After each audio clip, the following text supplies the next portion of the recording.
We're going to look at whether CBT works for the treatment of irritable bowel syndrome.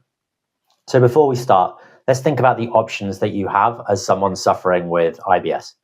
So the first and most obvious option is to go to the doctor. Because IBS is a syndrome, that means there's no medical explanation for it, but doctors do sometimes prescribe certain medication which can help. It does create dependency in some cases, it has severe side effects, and it's certainly not a cure, which they don't claim it to be. Some doctors will prescribe those things, some will just send you on your way. The other option you've got within the kind of physical space is diet and supplements. So you can, restrict your diet in some way. You can do a FODMAP diet, a GAPS diet. Many of you will have already tried this. And you can try taking different supplements to influence your physiology. So both of those are physiological methods for dealing with IBS. And then you've got psychological methods. And one of the most popular is CBT. Now, CBT became really popular because it's quite short, doesn't go on for years like other types of therapy, and it's very results focused.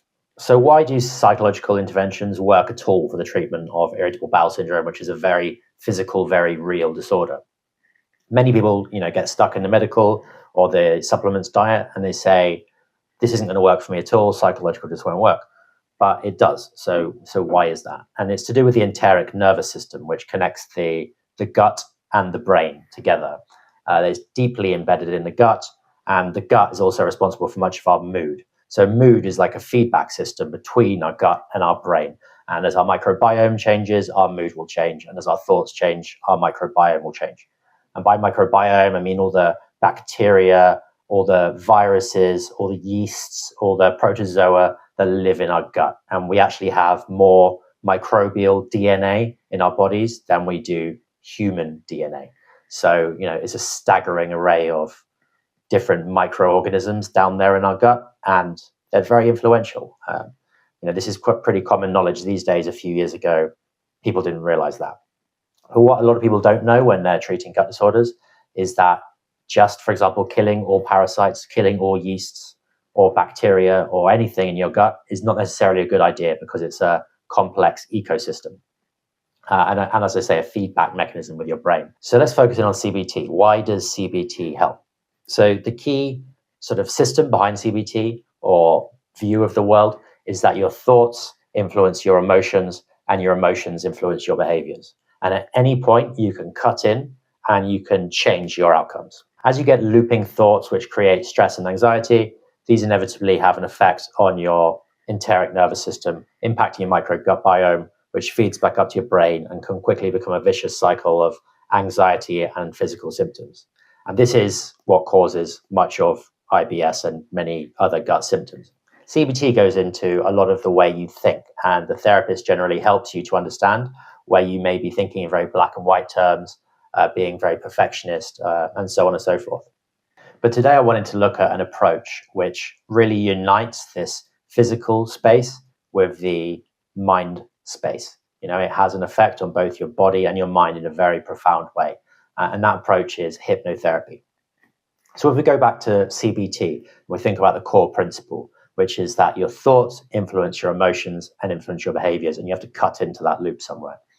Well, hypnotherapy sees a step before your thought.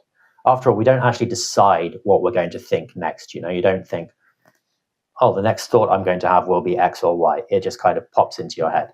And the reason it does that is because all your thoughts essentially come from your unconscious mind. And then they arise, we decide what to do with them. We can ignore them, we can go along with them, we can go along and create an emotion and so forth and create a behavior. We have a choice once it comes up, but it's quite hard because once it pops into your awareness, it feels like you and you identify it as yourself. Hypnotherapy looks at very much negotiating with this unconscious part of you and unpicking those unconscious loops which keep our behavior just going around and around in circles.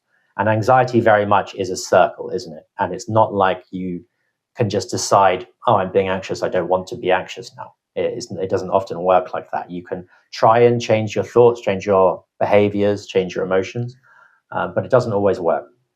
So hypnotherapy goes right to the root cause. Like, what are the networks of unconscious beliefs which are impacting on your conscious thoughts. And that way, you really cut the loop right at its source. And it's incredible for anxiety, and it's incredible for the treatment of irritable bowel syndrome. Now, that's one of the mechanisms, which is a kind of emotional, quite a logical mechanism behind hypnotherapy. But there's another thing at play when you go into a session of hypnotherapy, and that's seeing what you want your body to do, even if you don't have direct control of it. Obviously, we don't have control of our autonomic nervous systems, of our breathing is unconscious, our heart rate is unconscious, our digestion is unconscious. But we already know that our thoughts have the power to impact our digestion, for example. We get a locked up stomach when we're anxious. So hypnotherapy takes you through guided visualization, which has a very real, measurable physical impact in your body on your digestion, for example. And this is a lot of the way that, people like Joe Dispenza that you see nowadays, meditation gurus who talk a lot about seeing what you want before you get it. And the mechanism behind this is that, as you see things, you're almost making a request with your conscious mind every single day to your body. And because they're so deeply connected, your body will start to make changes. And, that will show up in terms of improved digestion, improved mood, can even change the composition of your microbiome. So I'm absolutely not saying that you can just completely disregard diet and not think about physical interventions at all. It is very much a feedback loop, and you've got your physical on one side and you've got your mind body stuff on the other side. They're deeply connected, and if you eat well and you move, you're going to be in a better mood, which is going to change your thoughts.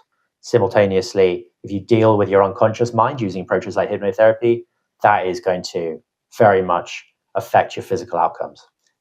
And digestion is one of those physical outcomes which really shows up for just so many people, which is why something like 20% of the population have IBS symptoms. We're chronically stressed people, we're chronically anxious, we're always worried about work, about holding everything together, about being there for our families, never making a mistake. And it all just feels too much sometimes, And where does that show? It comes out in our bodies. It comes out in terms of physical symptoms of our bodies just saying, hey, this is not okay. I don't feel okay. I can't carry on with this level of anxiety, with this level of stress. So I really recommend you to dive into hypnotherapy, to give it a try. It's phenomenal for the treatment of IBS. As I said, it's got something like an 80 to 85% efficacy rate, depending on the study.